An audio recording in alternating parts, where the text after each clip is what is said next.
جو نوجوان 5,000 دے کر زنا کر لیتا ہے اسے 25 لاکھ لگانے کی کیا ضرورت ہے؟ اس کے پاس 25 لاکھ کا جہیز ہوگا تو اسے رشتہ ملے گا، اس کے پاس اچھا گھر ہوگا تو اسے رشتہ ملے گا، اس کے پاس اچھی گاڑی ہوگی تو اسے رشتہ ملے گا۔ یہ وہ کڑوی حقیقت ہے جسے میرا معاشرہ ماننے کو بالکل بھی تیار نہیں ہے۔ ہم نے نکاح کو اتنا مہنگا اور اتنا مشکل بنا دیا ہے کہ ایک غریب لڑکے اور غریب لڑکی کے لیے شادی تو خواب بن کر رہ گئی ہے۔ والدین کی لمبی لمبی ڈیمانڈ،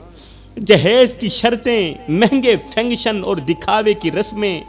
ان تمام چیزوں نے مل کر نکاح کے دروازے بند کر دیے۔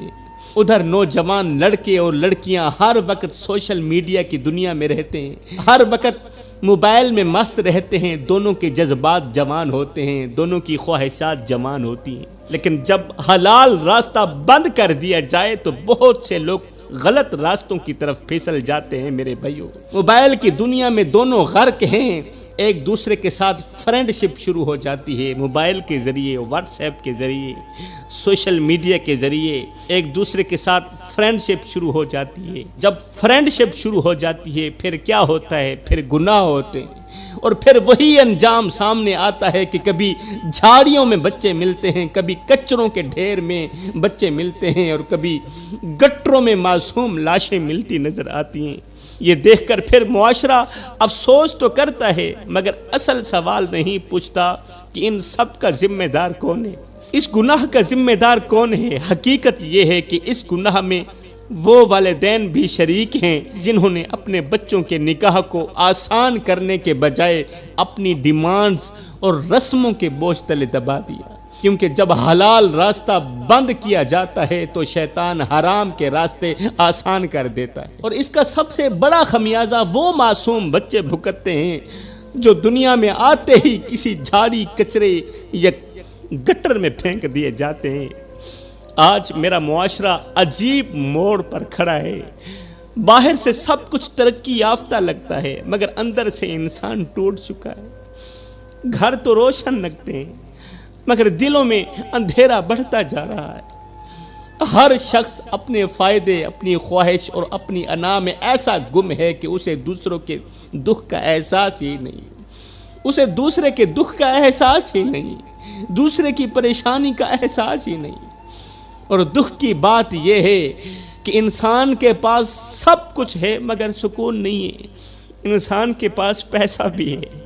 انسان کے پاس دولت بھی ہے، پھر بھی راتوں کو کروٹیں بدلتی رہتی ہیں، نیند نہیں آتی، دل بے چین رہتا ہے، دل بے قرار رہتا ہے۔ آوازیں بہت ہیں مگر سچ بولنے والا کم ہے، ارد گرد لوگوں کی بھیڑ ہے مگر سچا انسان ڈھونڈنا مشکل ہو گیا ہے۔ میرے بھائیوں، اسی معاشرے میں ایک عورت بھی اپنی زندگی کے سفر میں کئی رشتوں سے گزرتی ہے، مگر ایک رشتہ ایسا ہوتا ہے جو اجنبی سے شروع ہوتا ہے اور پوری زندگی کا سہارا بن جاتا ہے۔ ایک ایسا رشتہ جس کے ساتھ وہ ہنستی بھی ہے، روتی بھی ہے، جس کے ساتھ اس کی زندگی کی ہر صبح اور ہر شام جڑی ہوئی ہوتی ہے۔ میری بہن، اگر فرصت ملے تو سوئے ہوئے شوہر کو کبھی غور سے دیکھنا، یہ وہ شخص ہے جس کا کبھی آپ کے ساتھ کوئی رشتہ تھا ہی نہیں،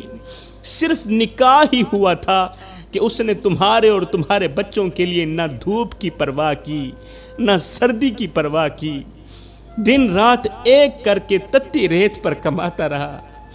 اس لیے کہ مجھے کچھ ملے نہ ملے، میری بیوی کو روٹی کا ٹکڑا مل جائے،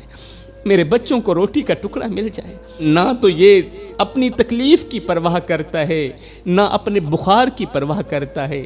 باہر کے لوگ اسے ذلیل کرتے ہیں، سخت کام لیتے ہیں، اس نے کبھی شکوہ نہیں کیا کہ مجھ سے کیوں سخت کام لیا جا رہا ہے، صرف اس لیے کہ میری بیوی اور میرے بچے خوش رہیں، ان کی میں ہر خواہش پوری کروں۔ آج کلائنٹ بدتمیزی کر رہا ہے، آج مالک بدتمیزی کر رہا ہے، اس بیچارے نے کبھی محسوس نہیں کیا، کبھی جواب نہیں دیا، کبھی یہ نہیں کہا کہ میں تھک گیا ہوں، کبھی یہ نہیں کہا کہ اب مجھ میں ہمت نہیں رہی۔ وہ گرمی میں جلتا رہا، سردی میں کانپتا رہا، بارش میں بھیگتا رہا، مگر گھر کی دہلیز پر قدم رکھتے ہی مسکرا دیتا تھا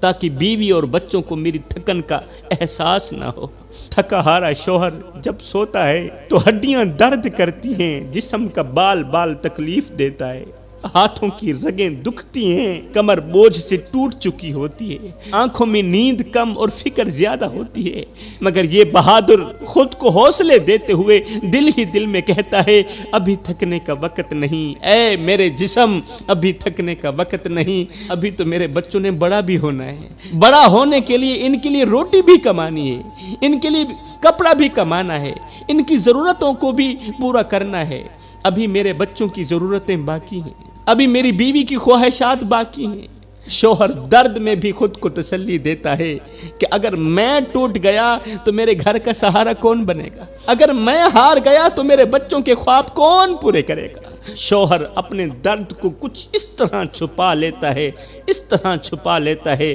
کہ اگلی صبح پھر اسی حوصلے کے ساتھ کھڑا ہو جاتا ہے کہ شاید آج کا دن بھی اسی جد و جہد، اسی محنت کے ساتھ گزر جائے گا، مجھے کچھ ملے نہ ملے میری بیوی کو روٹی کا ٹکڑا مل جائے۔ اب ایک طرف وہ بیچارہ شوہر ہے اور دوسری طرف بیوی ہے، تھوڑا سا مسئلہ بھی ہوتا ہے تو ڈنڈورا پیٹنے لگ جاتی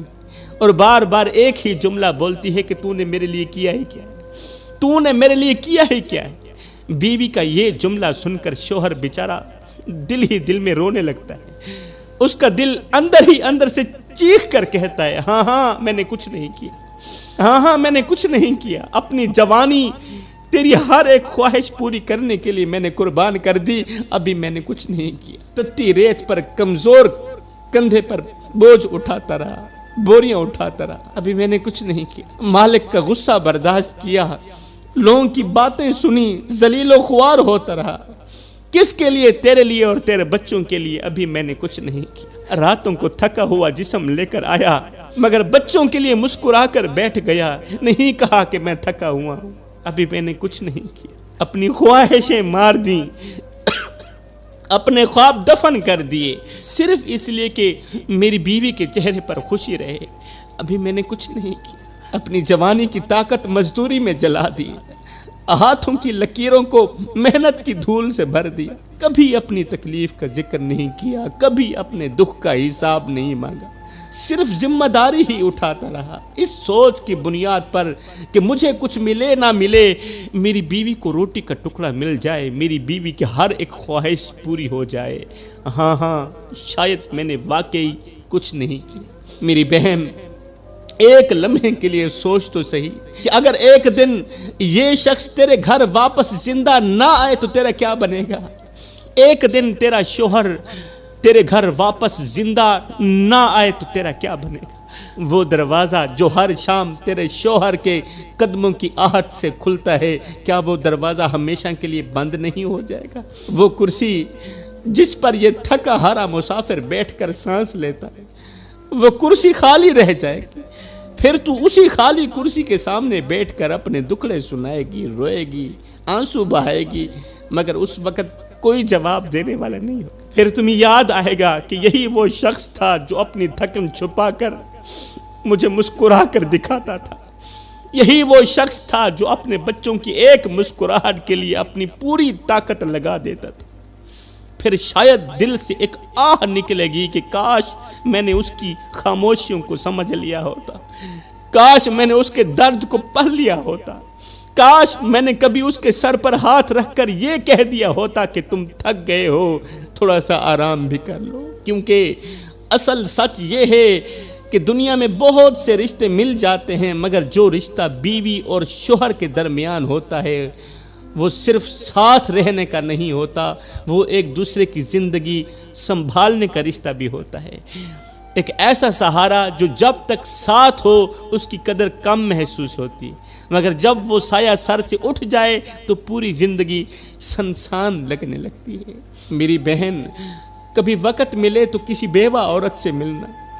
وہ تمہیں بتائے گی کہ شوہر کے بغیر زندگی کتنی ادھوری ہے، وہ بتائے گی کہ آج میں بھائیوں کے گھر میں ہوں اور بھائی ایک ایک نوالا بھی گنتے ہیں، وہ بتائے گی کہ میرے کمرے کے اندر جو پنکھا چلتا ہے اس کا بھی مجھے تانا سہنا پڑتا ہے، تانا سہنا پڑتا ہے، پنکھا کم چلایا کرو، بجلی زیادہ خرچ کرتی ہو، بل زیادہ آتا ہے۔ وہ تمہیں بتائے گی کہ آج اگر ایک کپ چائے کا بھی مانگوں تو بھائی سوچتے ہیں کہ کہیں خرچہ بڑھ نہ جائے، مگر شوہر نے تو کبھی تانے نہیں دیے تھے، شوہر نے تو کبھی حساب نہیں مانگا تھا کہ میں تم پر کتنا خرچ کر رہا ہوں، شوہر نے تو کبھی یہ نہیں کہا تھا کہ میرے پاس پیسے ہیں یا نہیں، وہ تو بس خاموشی سے کماتا رہا، برداشت کرتا رہا اور گھر والوں کی خوشی کے لیے اپنی زندگی کھپاتا رہا، اور شاید دل ہی دل میں یہی کہتا رہا کہ ابھی میں نے کچھ نہیں کیا۔